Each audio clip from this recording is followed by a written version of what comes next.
All right, well, good morning, good afternoon, good evening. Sorry I didn't get a lot of range videos, but very successful this afternoon or this morning. Trying out the new choke tube. Carlson, I believe. Choke tube. See if I could get some accuracy out of this 18.5-inch barreled M4 clone and squeaky chair, sorry.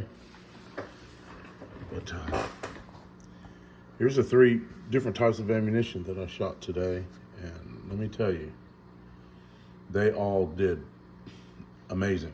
I started out at 25 yards, and I believe I started with the Federal Premium 2 3/4-inch rifled slugs. That's what they look like there. And then I've switched over to the Slugger rifled slugs. These 2 are 1 ounce slugs. Of course, it's got some ballistics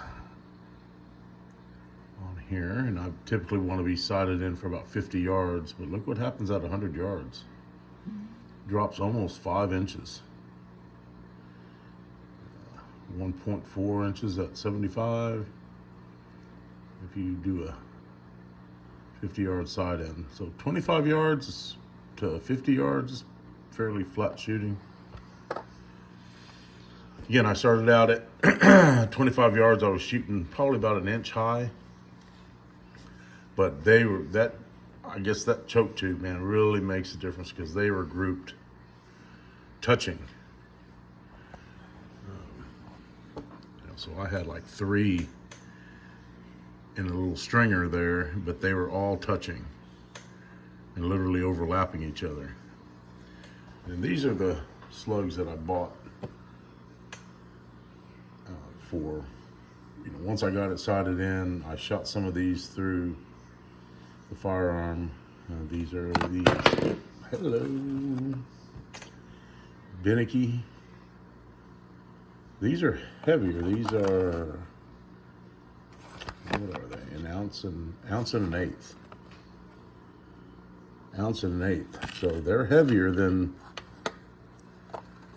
the Remingtons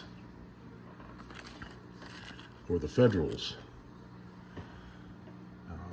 And I shot these at 50 yards. They were touching. They were all touching or overlapping each other. So I'm satisfied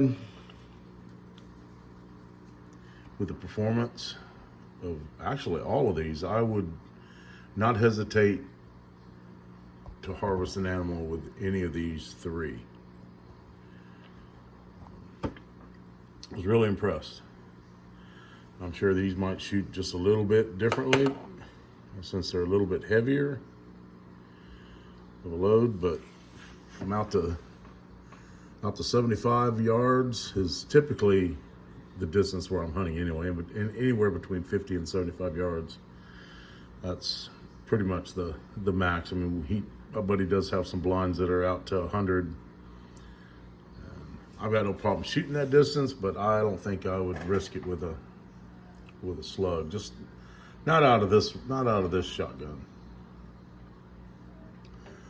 But there's real life testing out there, and I just didn't get any video of the targets. And I know some of y'all would wanted to see that, and I was leaving, and I went, dang it, I should have went out there and took some pictures of the targets. But just to let you know, they were all great groups. It's not like that Sterling ammunition that I was shooting the last time I was out there. It was horrible, all over the place. These Federals and Remington sluggers and these Brennicky, I guess that's how you pronounce it, they all flew pretty dang straight, and I was impressed. Also went out and shot a pistol. They've got a big steel range out there with a whole bunch of swinging, hanging steel targets. And that's always fun to go shoot some steel. But that's the update.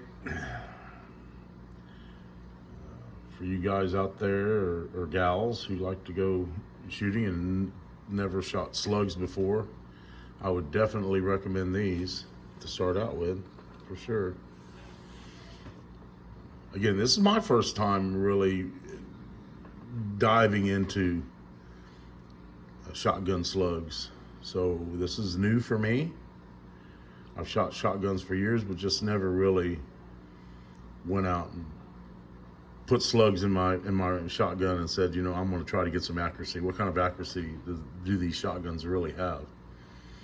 Let me tell you, pretty stinking accurate for a smooth bore shotgun. But again, I'm cheating a little bit, I guess. I've got a Carlson choke tube on the end of it. That choke tube runs around $75 for that screw-in rifled choke tube. But in my opinion, it made a difference. So that's all I got, guys. Hope you all are having a great Labor Day. And I know we got to go to work tomorrow. Boo. Anyway, adios.